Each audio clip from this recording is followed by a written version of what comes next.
ना हम सबसे पहले ये क्या हो गया है? अच्छा, ये तार नहीं लगी। My bad। हम्म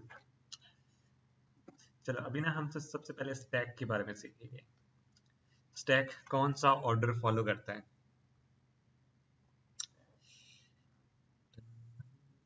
अच्छा, बुक्स का हमने देखा होगा कि यार हम क्या करते हैं, एक बुक रखते हैं। मैं बुक से बनाता हूँ, बुक्स सबसे अच्छी एग्जांपल होती है। ठीक है, सपोज करो आप यहाँ से बुक्स को सिर्फ ऊपर से देख सकते हो। ठीक है, ये आप इधर से ऊपर से देख सकते हो, ये आपकी आंख है। एक सेकेंड, आंख भी बना दूं। ठीक है, ठीक है, ये आंख है आपकी। सही है। अब ये बुक है ए, इसको मैं लिख भी देता हूँ, बुक ए। ठीक है, इसके ऊपर मैं एक बुक रखता हूँ, तो क्या मैं बुक ए को देख सकता हूँ? नहीं, मैं बुक ए को नहीं देख सकता। ठीक है, बुक सी को देख सकता हूँ, जरा उसके ऊपर रख देता हूँ। नहीं, लेकिन साइड से देख सकते हैं। साइड की बात नहीं हो रही। ठीक है, आप सीरियस बिहेवियर रखें। हाँ, और अगर हमने निकालनी होगी बुक, हम बुक ए निकाल सकते हैं, हमारा हाथ बस ऊपर से जा सकता है। ठीक है, ऐसे हाथ जा सकता है। क्या हम बुक ए को निकाल सकते हैं? नहीं, हमें सबसे पहले बुक सी निकालनी पड़ेगी, है ना? फिर उसके हम्म। बाद बुक बी निकलेगी। तो अगर हम बुक रखते हैं इस ऑर्डर में, ए, बी एंड देन सी, तो जब हम सपोज उठा के कहीं रख रहे हैं, तो हम किस ऑर्डर में निकालेंगे? सी ए, बी ए। बी एंड ए। जो हमारा फर्स्ट पे आया था, ये हमारा फर्स्ट था। ठीक है,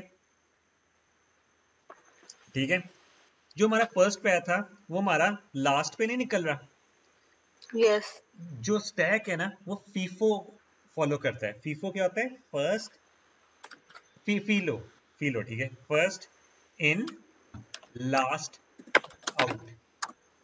इसका मतलब जो चीज सबसे पहले डालोगे वो हमेशा लास्ट पे निकलेगी, रिवर्स ऑर्डर में निकलेगी। ठीक है, अब सीन क्या है, हमने जो डालना होता है ना, हम किसी स्टैक में डालते हैं चीज, उसको क्या कहते हैं? उस फंक्शन को क्या कहेंगे? ये आपका स्टैक हर जगह पे यूज होना है, डीएसए में भी है, पीएफ सॉरी ये उसमें भी है, हर जगह पे। ठीक है, और जब हमने डालनी होती है ना बुक, सपोज हमने यहाँ बुक डाल रही है, यहाँ बुक बुक डालती हुई दिखा रहा हूँ। ठीक है, तो ये क्या होता है, इस मेथड को क्या कहते हैं? पुशिंग। पुश किया हमने। जब हमने बुक निकालनी है ना, ये रही बुक। ठीक है, ये बुक रही और ये बुक निकल रही है। ठीक है, ये बुक निकाल रहा हूँ, बुक ए। ठीक है, ये, तो ये क्या होगा? पॉप, पुश और पॉप। ठीक है, ये सीन होता है। अब हमारा सीन ही होता है कि हमने अगर अपने कोड में देखें तो यहाँ हमने लिखा है स्टैक 100, हेक्साडेसिमल वाला 100। ठीक है, इसका मतलब क्या है? इसका पहले सबसे पहले मतलब सोच लेते यार, देख लेते क्या है। हमने जब लिखा है ना स्टैक, इसका मतलब है कि हम उसके अंदर 100 हेक्साडेसिमल की एंट्रीज करा सकते हैं। कैलकुलेटर खोल लेते कि यार कितनी बनती है 100 हेक्साडेसिमल की, किसी को याद है?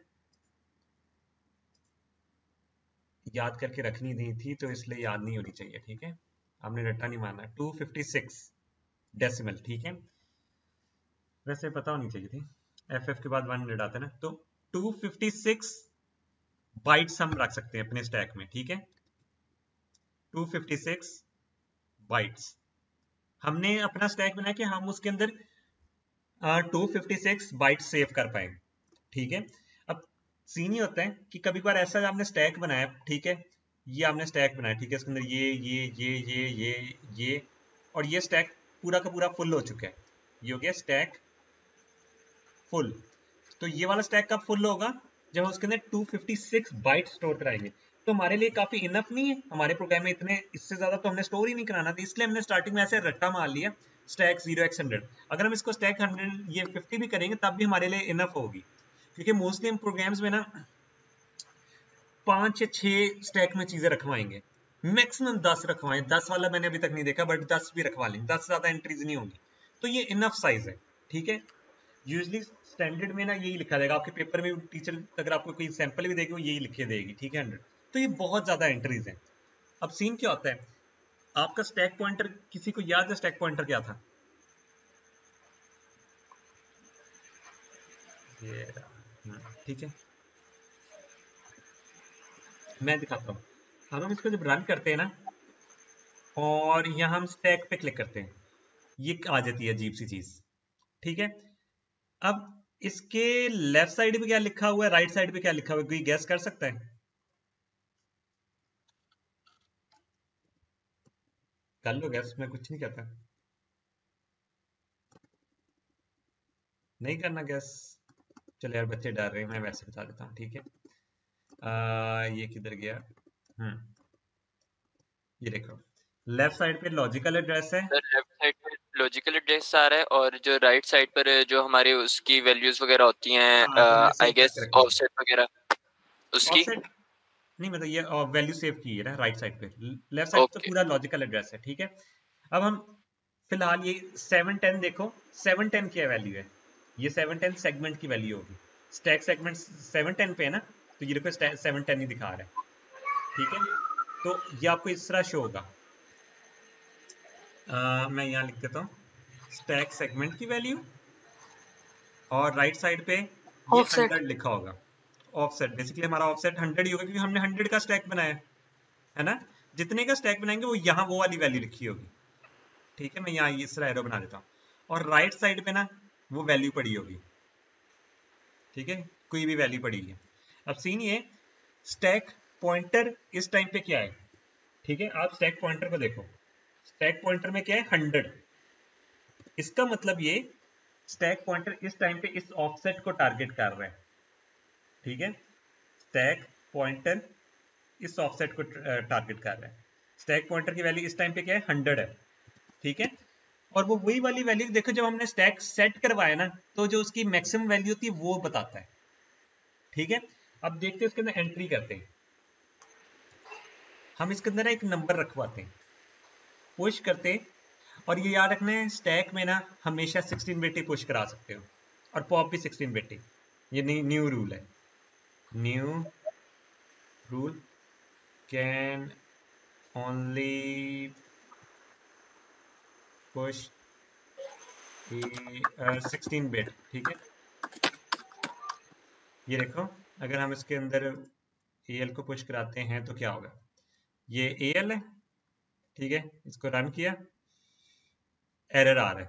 क्यों एरर आ रहा है? क्योंकि हम 16 बिट ही पुश करा सकते हैं।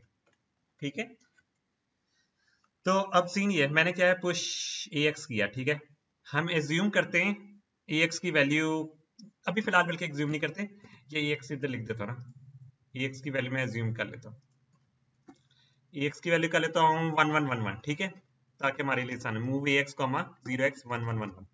ठीक है, अब आप इसको रन करके देखोगे। ठीक है, स्टैक में जाते हो आप, एंड देन इसको पुश कराते हो। हाँ, अभी ये पुश हुआ। ठीक है, तो ये क्या हुआ है? ठीक है, होगा क्या, बल्कि मैं पहले कैलकुलेट करके दिखा दूंगा आपको। न्यू ब्लॉक बनाया, मैंने कहा है हर स्टैक में एक एलिमेंट, स्टैक में कितनी चीजें रखवाई थी, कितनी बिट्स रखवाई जाती है? 16 बिट। ठीक है, तो अगला नंबर किस एड्रेस पे होना चाहिए? ये 100 है ना, अगला किस में होना चाहिए? 100 में से 2 माइनस करेंगे उस पे होना चाहिए ना, 100 में से 2 माइनस करते हैं FE बनता यस है। ठीक है, -2 करता हूं, तो ये -2 करेंगे, ये क्या बनेगा? FE। ये याद रखना, ये हेक्साडेसिमल में जो इसका क्वेश्चन आता है ना, तो वो यही होता है कि आपने इतने पुश कराए तो आपका कौन सा एड्रेस पे स्टैक पॉइंटर कर रहा होगा। अब ये स्टैक पॉइंटर क्या करेगा?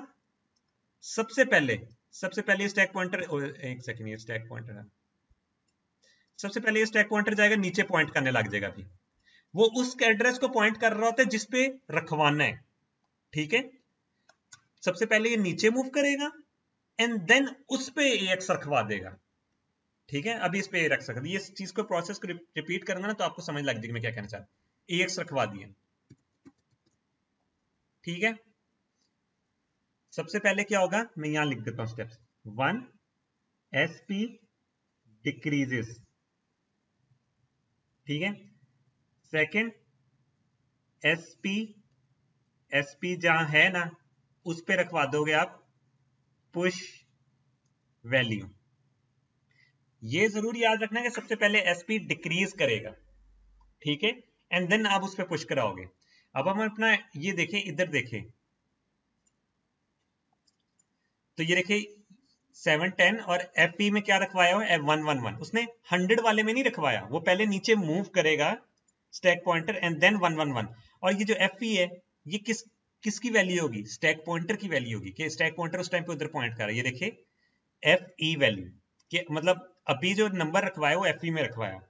अगला नंबर करेंगे दोबारा, पहले स्टैक पॉइंटर नीचे जाएगा एंड देन उस पर वैल्यू रखेगा। तो अगर हमने इसको पुश के बजाय खुद से ये चीज करनी है तो हम इसको किस तरह लिखेंगे, इसको मैं करता हूं कमेंट आउट। हमने क्या करना है, सबसे पहले स्टैक पॉइंटर को डिक्रीमेंट करना है ना, तो हम क्या करेंगे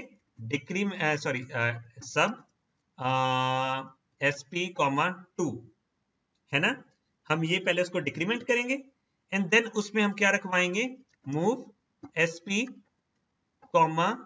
AX, ठीक है। एक्चुअली में तो इस तरह रखा जाता है, ठीक है। जब इसको रन करेंगे तो ये एरर देगा, हाँ, क्योंकि स्टैक पॉइंटर में इस तरह चीज नहीं रखवाई जा सकती, ठीक है। स्टैक पॉइंटर को हम डीरेफरेंस करके ये चीज नहीं कर सकते होते, तो हमें कोई और चीज यूज करनी पड़ती है। हम ऐसा करते हैं BP का सेम एड्रेस, BP की वैल्यू सेम रख देते हैं, ठीक है, एंड देन BP में हम क्या रखवा देंगे AX को। काम वही हो रहा है, ठीक है, काम वही हो रहा है, क्योंकि हम स्टैक पॉइंटर में डायरेक्ट वैल्यू दे नहीं सकते थे, इसलिए मैंने BP की सेम वैल्यू रखवाई और BP के थ्रू रखवा दिया स्टैक पॉइंटर में। ये देखो काम तो यही हो रहा है ना। स्टैक पॉइंटर क्या करेगा, यहां स्टैक पॉइंटर की वैल्यू पे ध्यान दें, सबसे पहले करेगा वैल्यू डिक्रीमेंट, ठीक है, स्टैक पॉइंटर FE हुआ एंड देन उसने वहां नंबर स्टोर करवा दिया, ठीक है। अभी नंबर स्टोर नहीं कराया, अभी मैंने सिर्फ SP और BP की वैल्यू कॉपी की। देखो SP और BP की वैल्यू कॉपी हुए, आप BP के थ्रू रखाओ उस एड्रेस में, SP के थ्रू रखाओ, फर्क तो नहीं पड़ता ना। तो यहाँ सेम काम हुई की है, मैंने जब यहाँ वैल्यू रखवाई वो उस वैल्यू में चला गया। ये देखिए 111 हो गया। पुश की कमांड ये 3 इंस्ट्रक्शंस को आसान कर रही है कि आप बस पुश AX रखें, ठीक है। लेकिन मैंने आपको सिखाने के लिए सिर्फ किया कि यार असल में पुश हो किस तरह होता है। पहले वो SP डिक्रीमेंट करता है एंड देन उस एड्रेस पे वो 111 रखवा देता है। तो इसको मैं यहां लिख देता हूं, ठीक है, इसको मैं करता हूं एंटर एंड देन मैं इस पे क्या कर देता हूं,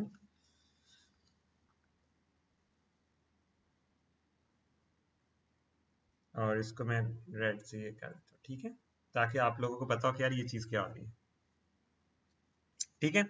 अब सपोज मैंने रखना है, मैं ऐसा करता हूं यार, मैंने ना ये नंबर्स को स्वैप करना है, मूव AX, एक्सचेंज के बगैर। कोई बता सकते हैं मैं इनको स्टैक के थ्रू इन वैल्यूज को स्वैप किस तरह कर सकता हूं?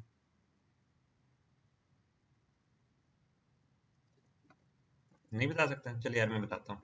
स्टैक के थ्रू या स्टैक के बगैर? स्टैक के थ्रू, स्टैक के बगैर तो ये है ना XCHG लिखो, AX BX करो, एक्सचेंज हो गया। बट यहाँ मैं क्या कर रहा हूँ, मैं यहाँ करूंगा पुश करूंगा AX को, अपने जहन में रखना है सबसे पहले। अब यहाँ AX किया है, ठीक है, मैं यहाँ बना भी देता हूँ, ये इसी तरह गया, ठीक है, ये जो मैं बना रहा हूँ ना ये सेम काम हो रहा है, ठीक है। इसको हम करते हैं कॉपी, ड्राई रन करना इधर ही करवाता हूँ, ठीक है, न्यू पेज बल के कराता हूँ, ठीक है। सबसे पहले हमने किया कॉपी, ये AX रखवाया एंड देन क्या होगा BX रखवाएंगे, जारी बात है BX रखवाएंगे। एक सेकेंड मैं BX बना लूं सिर्फ, ठीक है। अब इसमें क्या होगा SS00, ये FE था ना, ये FF नहीं था, FE था, ठीक है। तो FE से माइनस करेंगे तो क्या होता है D और C बनता है वैसे, है ना, मैं चेक कर ले कंफर्म कर लेता हूँ, FC, ठीक है। 00 FC में क्या चले जाएगी DX, यहां मैंने किया था push AX and then push BX। अच्छा, अब पॉप कराने का सीन ये है, जिस रजिस्टर में पॉप कराना है ना, आप उसका नाम लिखोगे। AX BX के अब हमने सबसे पहले किस पे पुश कराना होगा? AX में। AX में। हाँ, देखते हैं, पॉप कराते हैं, सेम ऑर्डर रखते हैं, ठीक है। जब मैंने ये किया तो जब मैं इस पे पॉप करा रहा हूँ, ठीक है, पॉप कराना, तो पहले क्या होगा? पहले स्टैक पॉइंटर रखवाएगा रजिस्टर में वैल्यू, ठीक है। रेजर किधर गया? अरे ये रहा, ठीक है। अब पहले क्या करेगा? स्टैक पॉइंटर रखवाएगा वैल्यू उसमें, पॉप करेंगे AX में। अब EX रजिस्टर की वैल्यू इधर है, अब जो मर्जी वैल्यू है वो उसके पर रिप्लेस हो जानी। पहले स्टैक पॉइंटर रखाएगा उसमें वैल्यू, AX के रजिस्टर में चलेगी BX की पुरानी वाली वैल्यू, ठीक है, ये जो भी BX की वैल्यू थी वो चली गई, ठीक है। एंड देन ये मूव कर देगा ऊपर, ठीक है, ये मूव कर देगा इधर। एक सेकेंड, हाँ, ये ऊपर मूव कर देगा, ठीक है। और फिर क्या करेंगे? दोबारा हम इसको लिखेंगे पॉप। फिर हमने किया, रेड से लिखा पॉप BX BX, BX तो BX में क्या चले जाएगी? AX की वैल्यू। ये वाली वैल्यू चले जाएगी, ठीक है। तो ऑर्डर बड़ा मैटर करता है कि फर्स्ट इन लास्ट आउट, ठीक है। और AX करना था, तो ये देखिए, ये वैल्यू स्वैप होगी। अब सीन ये, सपोज मैं वैल्यू स्वैप नहीं करना चाहता, मैं रिजर्व करके मैंने स्टैक में डाली थी, यार मेरी वैल्यू जाया ना हो, है ना, तो मैं जाया नहीं करना चाहता, मैं मुझे कौन सा ऑर्डर लिखना पड़ेगा?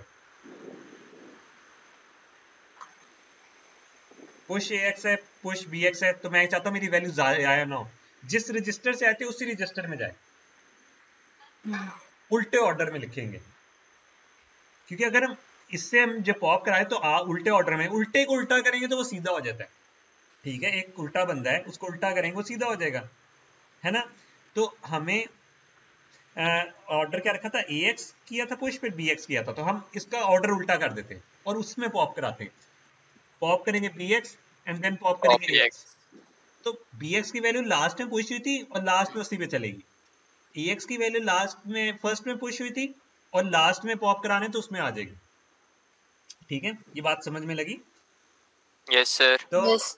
सपोज आपने यहां हमने काम किया था, एक दो रेज पे काम किया था, ठीक है, ये आ जाती है, एक रे आ जाती है, ठीक है, ये 2 आ जाती है। हो सकता है ना, जरूरी तो नहीं ना कि आप वो उस पे करो, 3 हो जाती है,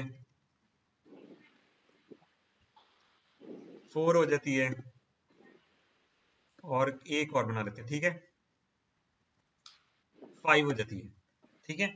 यार आप चाहते हो यार कि 5 रेज हैं, मेरे पास रजिस्टर नहीं है, सपोज करो 10 रेज भी हो, तो मैं इनके ऑफसेट का बचा के रखूं, मैं कौन सा रजिस्टर यूज करूं जहां 16 बिट इनके ऑफसेट सेफ रहे, जाया ना हो उधर से।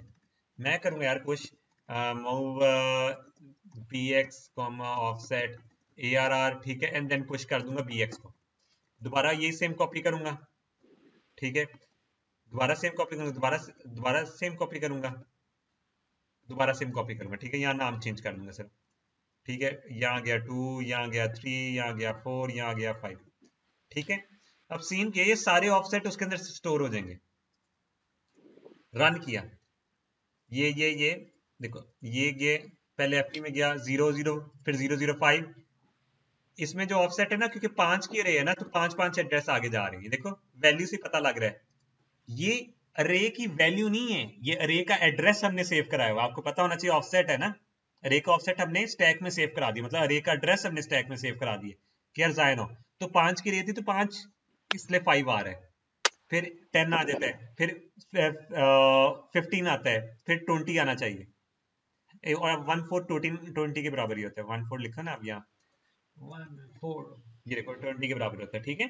तो 5 5 के लिए तो उसके हिसाब से वो सारे ऑफसेट सेव करा दिए। मसला सिर्फ ये कि जब भी आपने ये चीज करनी है ना, पुश कराना है, तो एंड पे स्टैक में हमेशा पॉप जरूर कराना है, जाया नहीं करना, मतलब ऐसे स्टैक में नहीं चीजें रखनी चाहिए पूरा प्रोग्राम के एंड पे, इस चीज पे मार्क्स करते हैं, वो आपको यहाँ कोई मसला नहीं आएगा, यहाँ कोई एरर नहीं आएगा, बट आपने हमेशा स्टैक खाली करना है, जो मर्जी हो जाए, वरना आपके सवाल में मार्क्स करते हैं।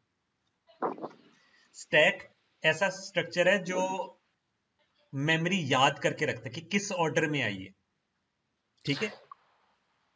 सर तो जितनी दफा हम ये वैल्यू को वो करेंगे उतनी दफा हमें पॉप यूज करना पड़ेगा। हाँ फॉर एग्जांपल अब 3 दफा हमने bx इस्तेमाल किया तो हम 3 ही दफा भी पॉप bx कर रहे हैं। हाँ, खाली करना है ना दोबारा स्टैक से। बुक 5 दफा डाली है आपने, तो जब निकालनी होगी तो आपने वो जो डब्बा है खाली करना है, तो आप 5 दफा ही निकाल लोगे ना।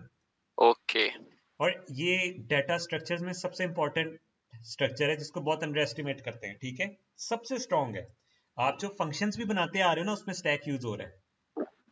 ऐसा ही होता है ना, जो पहले फंक्शन कॉल करते हो वही कॉल होगा, तो वो स्टैक का फीचर, सॉरी, जो फर्स्ट सबसे पहले फंक्शन कॉल करते हो वो सबसे एंड पे निकलता है ना। हम अपने यस सर। फंक्शन में देख लें, फंक्शन ए बनाया, एक ए ने बी को कॉल किया, ठीक है। ए ने बी को कॉल किया तो फंक्शन बी हो जाएगा, पर उसने अब एक और फंक्शन कॉल किया सी, और इनको कौन कॉल कर रहा था, मेन। तो सबसे पहले ये फंक्शन खत्म होता है, फिर ये फंक्शन खत्म होता है, फिर ये फंक्शन खत्म, फिर दोबारा वापस मेन पे आता है, फिर मेन एंड पे खत्म होता है। तो ये भी स्टैक का स्ट्रक्चर फॉलो कर रहा होता है, ठीक है।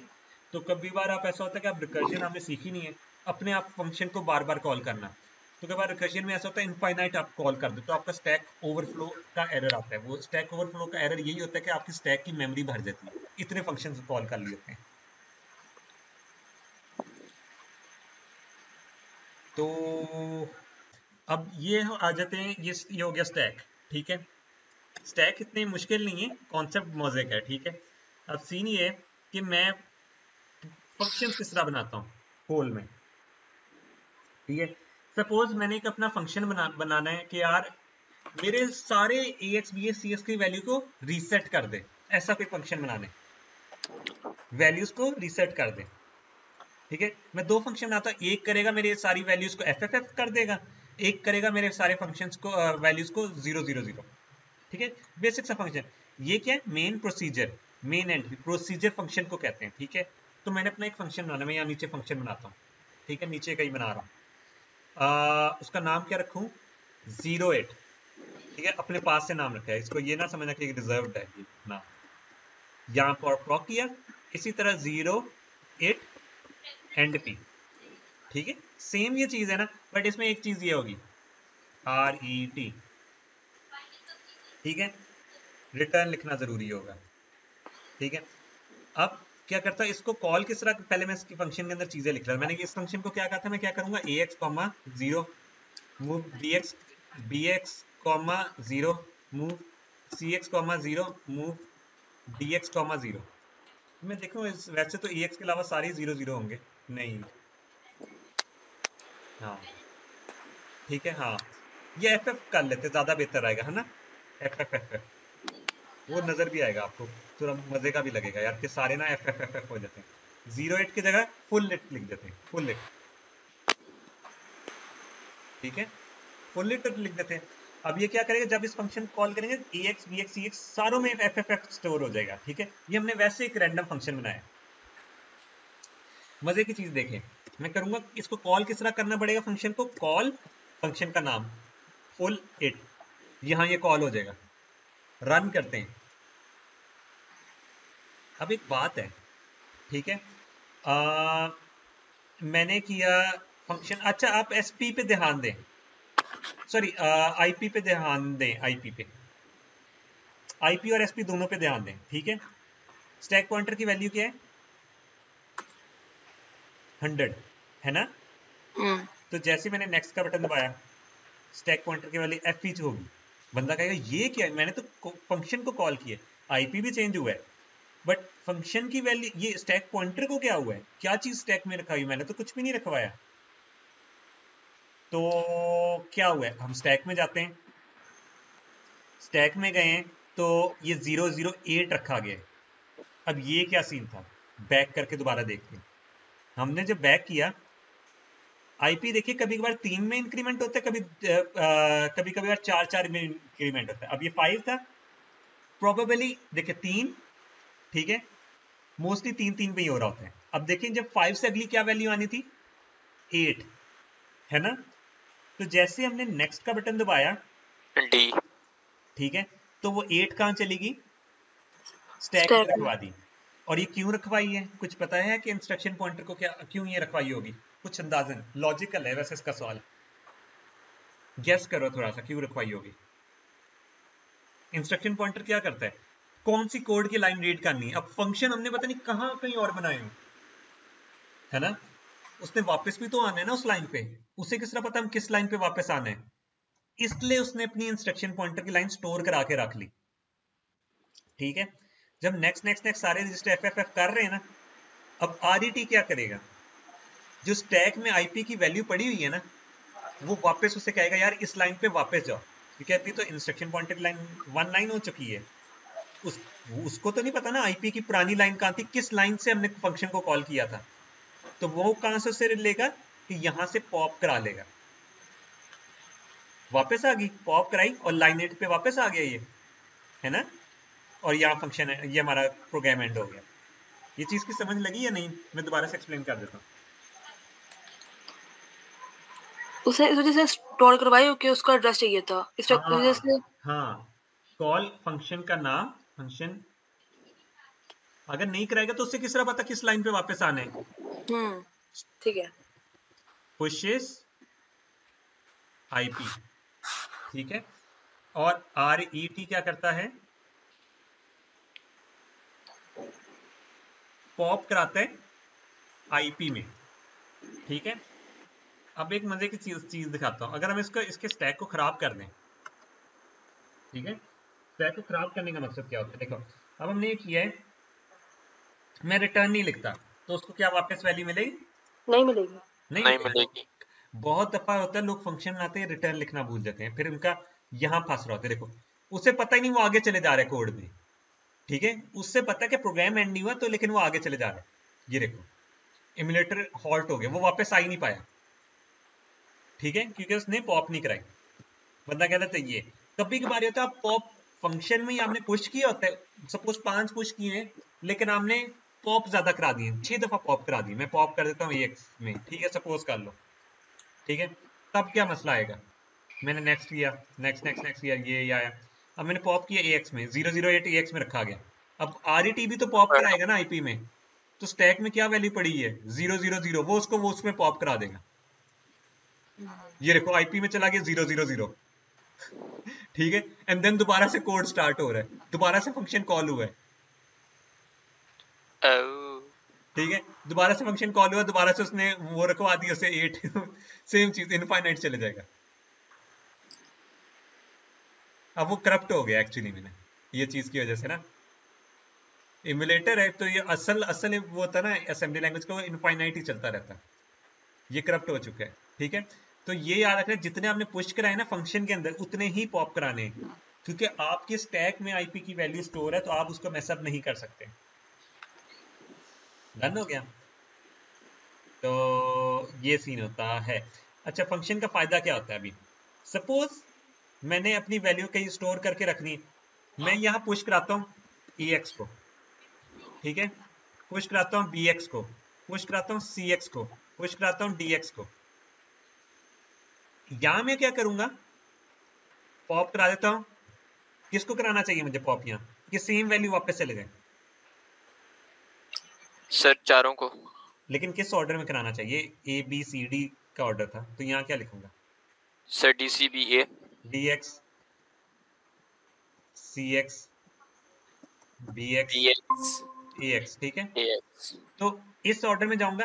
अच्छा, इसका ये C++ के फंक्शन की तरह काम नहीं कर रहा कि हमारे रजिस्टर्स की वैल्यूज खराब नहीं हो रही, यहां हम उनके साथ जो मर्जी ऑपरेशन करना हम करेंगे, है ना, हमने जब फंक्शन कॉल किया उससे हमारे रजिस्टर, देखो AX BX की वैल्यू से कोई फर्क नहीं पड़ रहा, हम इनके साथ जो मर्जी पंगा करें, है ना, हम ऐसा भी कर सकते हैं, ये सॉरी था, ये इसको हम इस तरह ले देते हैं, डिवाइड का फंक्शन बना देते हैं, डिवाइड फन, ठीक है, ठीक है, हमारा रिजल्ट कहाँ स्टोर होता है AX में, तो EX का रिमूव कर देता है, EX की क्योंकि वैल्यू हमें चाहिए होगी, ठीक है, EX को ना ही हम पुश कराते ना ही पॉप कराते, ठीक है, सपोज करो हमारा, हमने CX को डिवाइड करना था DX से, है ना, या CL को डिवाइड करना था C8 से, क्या करना, CL को डिवाइड करना था C8 से, अब वो दोनों रजिस्टर की वैल्यू हम जाया भी नहीं करना चाह रहे, है ना, हम क्या करेंगे, मूव करा देते हैं, CL को कराएंगे हम AL में, ठीक है, एंड क्लियर कर देंगे एच वाली वैल्यू। ये तो पता है ना क्यों करेंगे, क्योंकि वो पूरा रजिस्टर यूज होता है डिवाइड के लिए, ठीक है। एंड देन हम डिवाइड कराएंगे DIV CH, ठीक है। इसका रिमाइंडर कहां सेव होगा, AH में। क्वोशंट कहां सेव होगा, क्वोशंट कहां सेव होगा, उसमें क्या होता है, एक सेकंड AX की वैल्यू भी स्टोर करा लेता हूं, मैं कराता हूं पुश AX ही कराता हूं, पॉप AX करा देता हूं, ठीक है। अब हमारा क्वोशंट कहां सेव हो रहा है, AH में सेव हो रहा है, ठीक है। क्वोशंट हमारा होगा, मैं यहां लिख भी देता हूं, क्वोशंट हमारा सेव होता है AL में, सॉरी माय बैड, रिमाइंडर हमारा सेव होगा एच में। हाँ, रिमाइंडर हमारा सेव होता है AH में, ठीक है।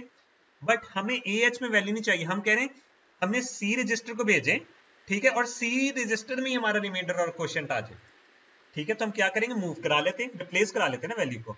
मूव CH में हम कर देते हैं EH को, ठीक है, एंड देन CL में हम कर देते हैं AL को, ठीक है। तो यहां से हम CX की रजिस्टर की वैल्यू बता दें, तो हमें पुश करने की जरूरत नहीं है, ठीक है। इससे ये फायदा होगा कि हमारे EX में सपोज कोई बहुत इंपॉर्टेंट वैल्यू पड़ी थी, सपोज कर लेते हैं हमारे बाकी रजिस्टर ना CX के अलावा जो रजिस्टर्स हैं उनमें बहुत इंपॉर्टेंट वैल्यू पड़ी थी, EX में पड़ी थी 999, ये एज्यूम कर लेते हैं हमारी बहुत इंपॉर्टेंट वैल्यू BX में पड़ी थी 999, हम इनको खराब नहीं करना चाह रहे, ठीक है। BX में भी पड़ी है 9999 वैल्यू, इसको जब रन करेंगे क्या होगा, कोई फंक्शन का नाम div1, ठीक है। अब देखना हम AX रजिस्टर को, क्योंकि AX ही तो डिवाइड करता है ना, बट हम AX को खराब नहीं कर सकते थे, हमारे पास एक ही रजिस्टर की वैल्यू थी जिसको हम यूज कर सकते थे, बट क्या हम डिवाइड कर सकते हैं फिर उसे खराब किए बगैर, अगर हम ये फंक्शंस ना सीखते तो हमें रिप्लेस करनी पड़नी थी वैल्यू, है ना, कहीं ना कहीं तो रिप्लेस करनी पड़नी। सपोज करेंगे AX BX DX different values, इनको हम खराब नहीं कर सकते, हम फंक्शन बना लेते, फंक्शन में सारी वैल्यूज पुश करा दो जो इंपॉर्टेंट है, इंपॉर्टेंट कौन कौन सी, A B और D पुश होगी। अब ये हमें पता है ये जाया नहीं हो सकती, हम वापस लेकर आ सकते हैं इन वैल्यूज को। अब हम अपना ऑपरेशन करते हैं, हमने डाला AL AH को क्लियर कर, देखिए AL को डिवाइड करना था इसलिए हमने हाई को क्लियर कर दिया।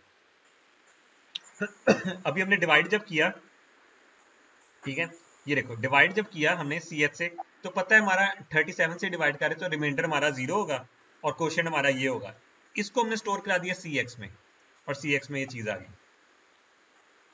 ये चीज समझ में लगी। हम जब फंक्शन से वापस बाहर आए तो क्या आया, हमारा रिमाइंडर और क्वोशंट उधर आ गया। छोटी अच्छी ज्यादा एग्जांपल के लिए मैं करता हूँ CX में भी कुछ करा लेता हूँ, ठीक है। मूव CX में कोई नंबर बताओ जिससे डिवाइड करूं, मैं किसको रखवा रहा हूँ, हाँ मैं डिवाइड कराता हूँ, मैं 2 से डिवाइड कराता हूँ, 02 डिवाइड कराता हूँ किसको, 09 को, ठीक है। रन करता हूँ मैं इसको, बाकी रजिस्टर में क्या है 999 चलेगी। अब देखो मैंने 2 से डिवाइड करना है 9 को, और बाकी रजिस्टर की वैल्यू खराब नहीं होनी चाहिए, मैंने सारों को पुश करा लिया। अब मैंने AL में क्या रखवाया 9, हाई को क्लियर कर दूंगा, ठीक है। डिवाइड में किससे कर रहा हूँ, CH से, मतलब ये 2 से, हमारा रिमाइंडर क्या है 1, क्वोशंट क्या है 4, और उसने वो रिप्लेस कर दी वैल्यू, वापस आए तो ये हो गया।